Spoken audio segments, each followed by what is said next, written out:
As Winnipeg's official Twitter account put it, sometimes you're the hammer and sometimes you're the nail. You can probably guess which one the Jets were as they fell to the Minnesota Wild 6-1 in what would be best described as a hockey game that happened. Rick Bowness won't be happy with his performance. He won't like the compete level or the effort, and he's got a lot of work to do to prepare the Jets before Friday's matchup against the Stars. We'll talk about what went wrong and what the Jets can learn from on tonight's episode of Locked On Winnipeg Jets. You're Locked On the Hockey Jets, your daily podcast on the Winnipeg Jets. Part of the Locked On Podcast Network, your team every day.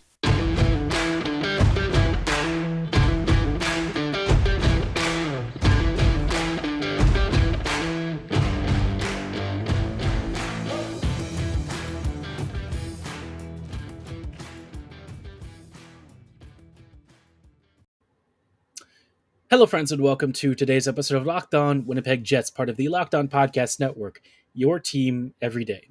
My name is Harrison Lee. I'm an avid Winnipeg Jets fan and an online blogger.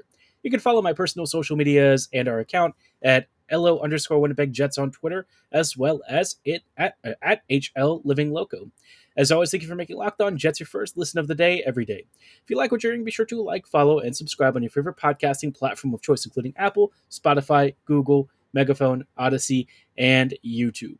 As always, we just really love and appreciate your support and hope that you will hit that subscribe button to get the latest updates on all things Winnipeg.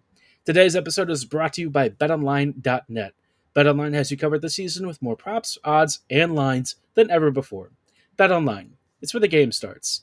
Now, on tonight's episode, obviously, this is Friday. We're skipping past American Thanksgiving. I'm celebrating it, so I don't know how many of you listening are, but hopefully you are having a restive holiday. And if you are not, either way, hope that your end of the week is going well and that you're excited about Friday. Obviously, this evening, the Jets will be taking on the Dallas Stars. And after Wednesday's outing against the Minnesota Wild, you might be wondering if it's something that's actually worth getting excited about. So the Jets, every year, apparently, they're starting this trend recently of going to the Excel Center during the American Thanksgiving holiday and around Black Friday. Last year, the Jets got absolutely smoked, like 7-2. Winnipeg again fell 6-1. And in these games, it just feels like the Jets don't know what's going on, which is kind of weird because, the Jets over the past few weeks have generally been pretty decent. I think aside from that 10 minutes where Rick kind of made a tactical miscalculation, and he actually said as much. He said he would have played the matchups differently with, which lines he rolled out to defend the 3-0 lead against Carolina. That was a pretty strong game from the Jets overall. And I thought, they shut down Carolina. They did a really good job muting that offense, other than, those moments where they stopped rotating the bottom lines. But otherwise, that was a really reassuring performance. And I thought, coming into Minnesota, here's a struggling Wild team. This is a great road game for the Jets to potentially get 2 points out of. And instead, as soon as the puck dropped, you could just kind of tell what kind of direction this game was going. And it wasn't a fun one for Winnipeg. The Jets basically just got laughed out of Minnesota, and nothing they did really seemed to last. Anytime the Jets would do any sort of offensive zone possession, eventually somebody would turn it over, miss a pass, skate into opposing defenders, and lose possession. I mean, it was just it was a bit of a disaster class, if we're being honest.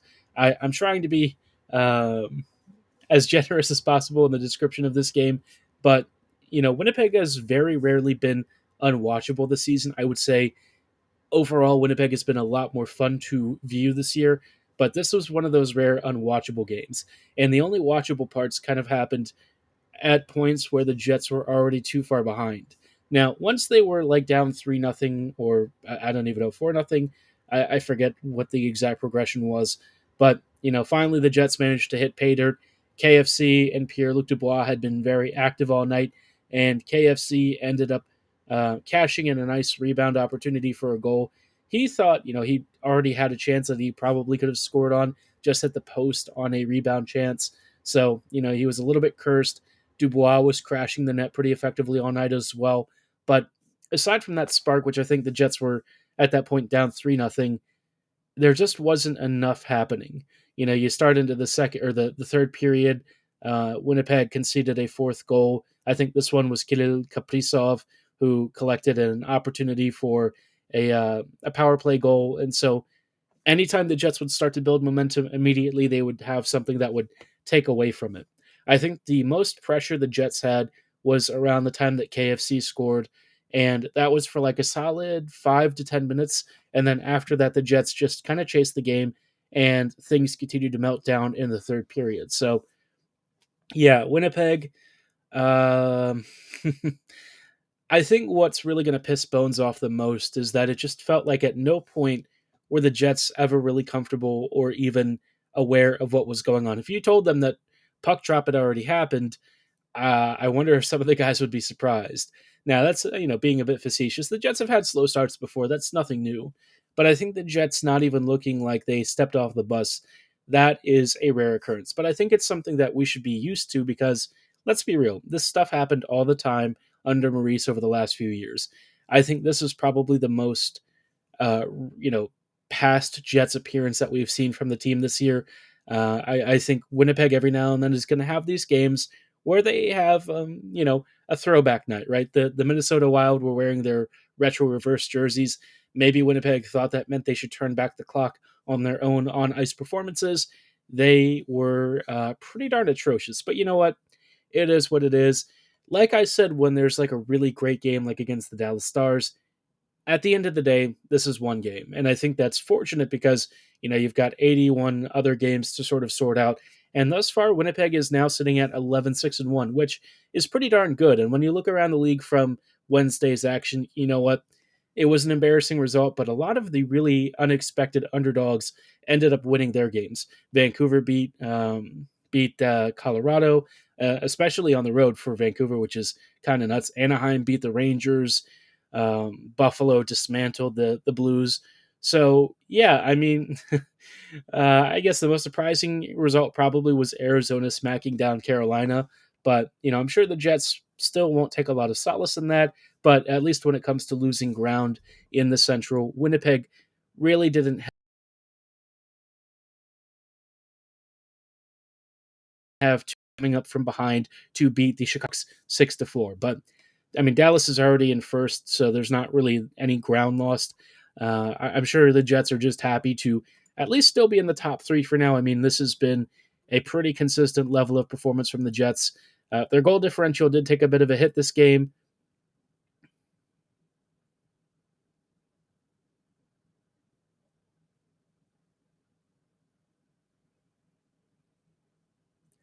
Apologies, folks, who might have just dropped out there. I was just saying Winnipeg is still in third in the division. They're probably happy and relieved about that. Goal differential might have taken a bit of a hit, but, it is what it is. The Jets are just hoping to keep a hold of this top three spot, and they have a big opportunity this week to kind of rebound and get ready for a big Dallas Stars game, the final game that these two teams will play for the remainder of the season. We'll talk about what bonus might tweak ahead of this game and what the Jets still need to really be competitive this year in just a little bit. Before we go any further, though, I do want to shout out our friends and partners at betonline.net. BetOnline is your number one source for all of the sports betting info, stats, news, and analysis you need this season.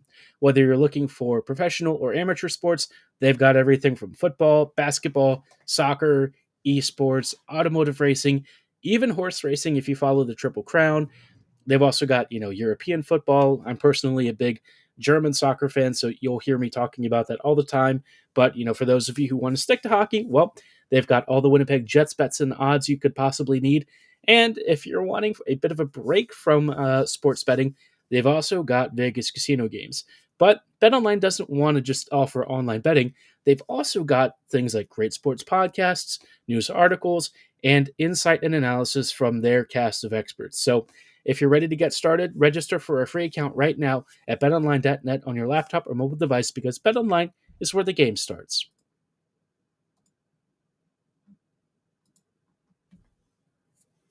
Hello, friends, and welcome back to this episode of Locked On Winnipeg Jets. Thank you for making Locked On Jets your first listen of the day every day. Obviously, we're taking a look at Winnipeg ahead of the matchup with the Dallas Stars. The Stars are a really strong team, and I think the Jets, after such a disappointing game against the Minnesota Wild, they've got to rebound really quickly, right? before we talk about what the Jets might be doing before they face off against a really deep Dallas team on the road, I just wanted to recommend that you pick your second listen of the day, Locked On Sports Today. It brings you the games that matter to the biggest stories in sports and helps you go beyond the scoreboard and behind the scenes with our local experts who provide insights that only Locked On can give you. Be sure to follow and subscribe to Locked On Sports Today on all of your favorite podcasts and YouTube. As always, it is free, and thank you so much for your support. Now, circling back to Winnipeg versus Dallas, obviously the Stars kind of have some similarities to the Wild. I think one thing we've seen with the Jets is that when you have teams that use a lot of interference, really like to block off those skating lanes and stuff, the Jets often have issues dealing with that. It's kind of expressed itself in, the Jets struggling to beat low blocks, neutral zone traps, different things like that. Anytime a team interferes with Winnipeg's general flow, the Jets seemingly struggle to piece it apart. And I don't know if that's something Winnipeg is necessarily going to be able to fix with even trades this year. I think it's more of like a tactical mindset and how Winnipeg slows down the game. One thing that I do think the Jets have really struggled with this year is passing. Passing is, a fundamental part of the game, but in a lot of ways, I think the way that the Jets are passing these days often puts their passes at risk, which is why, one reason I was really advocating to bring Heinola in. I think you saw with some of the stuff that he did on Wednesday, not everything worked out for him, but some of that long stretch passing, his up ice vision, and where he was actually moving the puck to, those are traits that not enough players in Winnipeg have. Scheifele's got it, Dubois got it, Kyle Connor can often do this sort of stuff.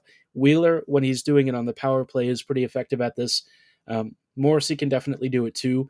But you start going down the list and you start realizing that there aren't as many players who are capable of consistently distributing, and that's especially true on the back end. So I think the Jets are really hurting without DeMelo to at least bring some defensive stability. I imagine Dylan will be in on Friday. He's predicted to be healthy, I guess. Bonus was alluding to that as much in Wednesday's press conference, but who do you take out, right? And I think the question for me is not so much who do you take out, but who do you trade. I think the Jets really do need forward help, and I think I've been saying it for a long time. I know that there were some people who were like, well, it's just one performance, right? Or a game here where the Jets get shut out or don't score that often. But it's not, right? We've been saying a lot of this since the offseason. Winnipeg's forward depth definitely needs help because there are some very specific skill sets that the Jets just they're lacking. I think transition skating is one of the biggest ones. Ehlers being out has been a real bummer. And while Sam Gagner is filling in as best he can on the first line, it's not quite enough, if we're being honest. Sam is doing a great job in his role, but what Ehlers brought to this team and how he created space, we just haven't really had a chance to replace. So I think, Bones in the meantime is going to try to fashion a roster out of this.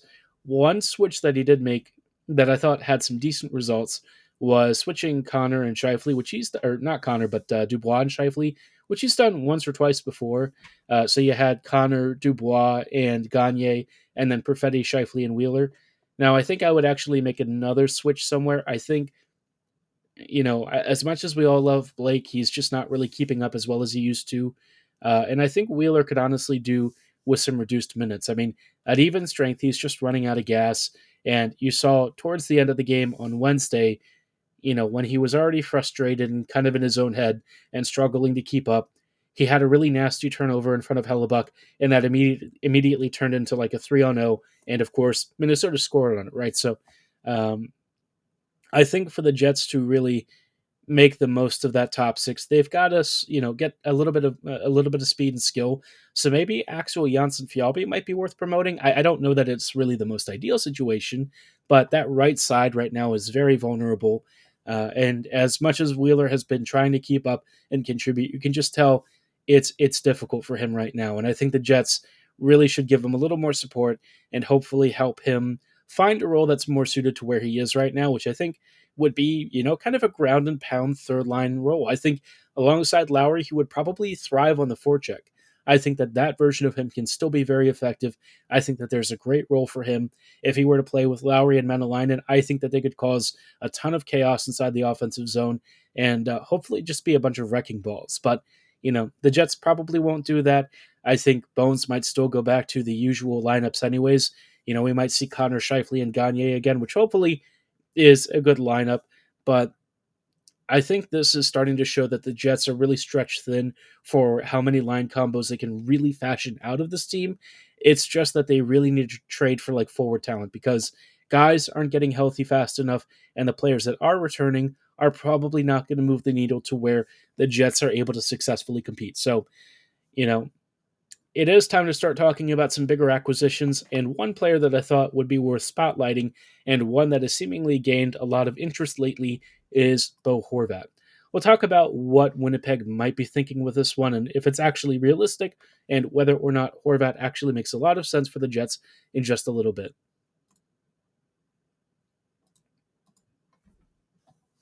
Hello, friends, and welcome back to these closing thoughts on tonight's episode of Locked On Winnipeg Jets. We're just wrapping up real quick this evening with some thoughts on Bo Horvat, who, for me is one of those players that I think will be extremely expensive at the trade deadline. And while I don't love every part of his game, I think he's the kind of player that realistically Winnipeg needs. This guy, I've talked about him before on a previous episode, talking about players that the Jets could realistically acquire. Let's assume that the Jets are looking for a really elite rental, somebody who could potentially be extended if, say, Dubois were to leave, and who brings like one of the best shots in the NHL right now. That's Bo Horvat. I mean, Horvat has been an elite finisher this year. He's been in almost all of the most dangerous scoring areas. And while his game is a little bit limited to primarily being um, a clinical finisher, right? I still think that skill set has been so valuable to where the Jets would probably pay almost anything to have it. I think the Jets, they definitely could use playmaking and transition ability, which I don't know if Horvat is nearly as good at. I tend to see his game as a little bit more of being the sort of poaching goal scorer, not in the soccer sense, because that's usually a player who doesn't really move a lot and who is very, I would say, fixed inside that scoring area. Horvat's a lot more mobile than that, but I think Bo, in terms of like his contribution to build up and stuff, he's not quite like a Nikolai Ehlers. But I think if you surround him with the right players, Horvat's going to absolutely rip it apart with this Jets team. And if you were to acquire him, it would definitely take a first, a pretty good prospect, maybe a second prospect, and probably even a depth pick of some sort. So this is the kind of package where we're starting to talk about Heinola, a first, etc. And for me, I have a lot of mixed thoughts on that because on the one hand, I would pay that if I thought Horvat was actually staying and there was a realistic chance that the Jets could resign him. But Bo's going to ask for at least 9 plus. This is already his 16th goal he's got this year. He just scored it against Colorado, and this is just about 20 games into the season. There are very few players who are pacing at a goal per game almost right now, and Horvat has been absolutely shredding goalies left and right. And finishing in this league is obviously one of the most important skill sets. It's also one of the rarest, and I think that's why in a lot of areas, Horvat is just going to be priced out for the Jets. I've always maintained that Connor Garland is the guy that I think makes the most sense. An outside shot that I haven't talked about in a while is Brock Boeser. Now, I've heard from one or two Canucks fans that Boeser, his wrist might be shot, and the way that he plays might not really be worth taking on the risk of him not being a particularly productive scorer. He's only got 2 goals this year, but he has racked up a number of assists, and so I'm curious to know just how bad his shooting ability is. He's got like a 6.5% shooting percentage, which is, pretty darn low for being honest. And, Brock in the past used to be such a clinical finisher. I don't know where he is at this stage of his career. All of the upper body injuries that he's had, they've definitely taken a toll. I think he's had some really nasty shoulder stuff. So, Brock is a player that I very much enjoy watching. And I think he could potentially be what the Jets are interested in, especially if they're looking for somebody who's a little more versatile than just an elite finisher. He probably wouldn't be as expensive, but part of the reason is you're not going to get quite the same player that you're looking for with Horvat's elite scoring ability. So, something to consider. I think the Canucks are probably the most likely scenario for a valid trade partner for the Jets to replenish their scoring ability, but whether or not that really fits their current and longer term plans, I don't know. We'll see, though. I hope the Jets make some really good choices and bring in a really nice forward from somewhere, especially a top six guy. The Jets could really use it. Even a top nine player or two would really help. But, until then, we're just kind of have to hope that the Jets are able to vibes their way to another victory. Hopefully, dismantle the Stars on this evening and show Dallas that Winnipeg is capable of rebounding and being resilient after such a putrid loss against the Wild. But I'd be curious to know your thoughts on all of this. Let me know what you think of Winnipeg's upcoming game against the Stars, and if you think Vancouver is truly the right trade partner for the Jets in the comments below or at my social medias at HLivingLoco and at LO_Winnipeg Jets on Twitter. For tonight's episode, though, that is going to be all the time that we have. Thank you for making Locked On Jets your first listen of the day every day. For your next listen, check out the Locked On Sports Today podcast. It features the biggest stories, plus instant reactions, big game recaps, and our famous Take of the Day. It's available on all of your favorite podcasting platforms, so be sure to like, follow, and subscribe right now. And as always, thank you so much for listening. Have a great night, and go Jets go.